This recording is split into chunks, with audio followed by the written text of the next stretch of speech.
toi Pierre, parce qu'on embrigade aussi les vieux dans l'histoire, vous allez voir. Vieux machin. Bonjour à toutes et à tous. Le plaisir qu'on a de travailler avec des jeunes cons pareils, quoi. Hein. Vous savez qu'ils nous en font voir. Hein. Je me présente quand même, je suis président de la Fédération de pêche des Deux-Sèvres. Et tous les mercredis, on a le plaisir de se réunir. T'écoutes Juju, là? T'écoutes ce que je dis? On a le plaisir de se réunir avec ces jeunes cons, là. Et de 8h, alors on fait un programme temps. Hein. 8h, 10h, on arrête. Hein. Pas de problème. C'est vrai, hein. Le programme temps, il est fait. Hein. Il y a toujours un con pour le faire respecter. Mais il n'a pas de pendule. Donc, à minuit, on dit stop, on s'arrête, parce que là, on n'en peut plus. Et moi, j'ai 1 heure de route, donc je rentre à 1h du matin. Mais maintenant, je demande un papier signé de Juju, parce qu'il y en a qui commencent à plus me croire. Quoi. Voilà, trêve de plaisanterie, c'est tout un plaisir de travailler avec ces jeunes. J'aime vous dire qu'ils sont bons, et Dieu sait qu'ils sont bons. Donc, moi, Fédération de pêche des Deux-Sèvres, on est complètement à la merci des décideurs financiers qui vont prendre ces décisions parce que nos milieux sont complètement atrophiés en qualité et en quantité. Je dirais en quantité au départ.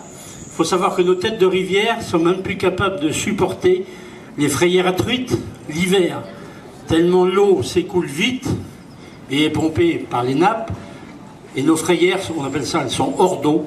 C'est-à-dire que dès que les truites ont frayé, ah ben, il n'y a plus d'eau sur les frayères, et puis tout le poisson crève. Quoi. En plus de ça, nous avons des taux de nitrate qui sont astronomiques. Donc si les poissons ont la chance de naître, on peut dire 10 à 15 jours après, il n'y en a plus, parce qu'ils sont tués par les nitrates. Quoi. Donc c'est une catastrophe.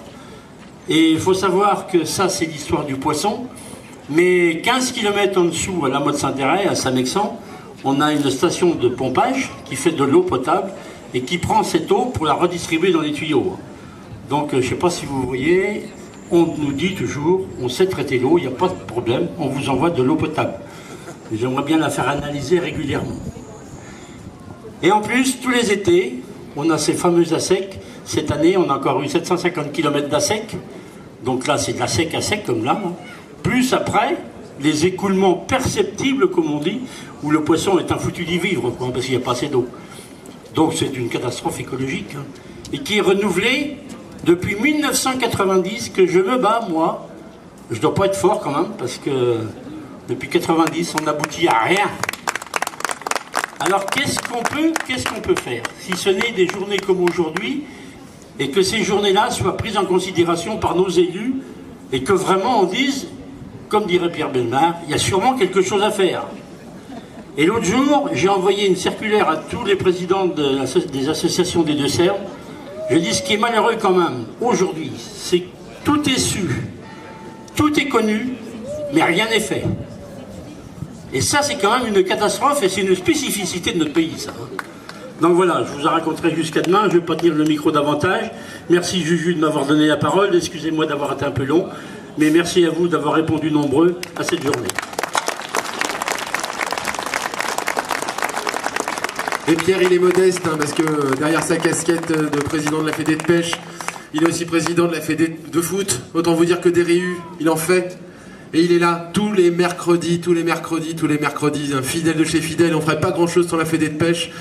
C'est aussi important à dire, on a pu balancer 25 000 tracts. Et ben quand il s'agit de savoir qui paye et qui prend ça en charge, et ben la Fédé de pêche répond toujours présent. Voilà, c'est important à savoir. C'est aussi ça, la force d'un collectif.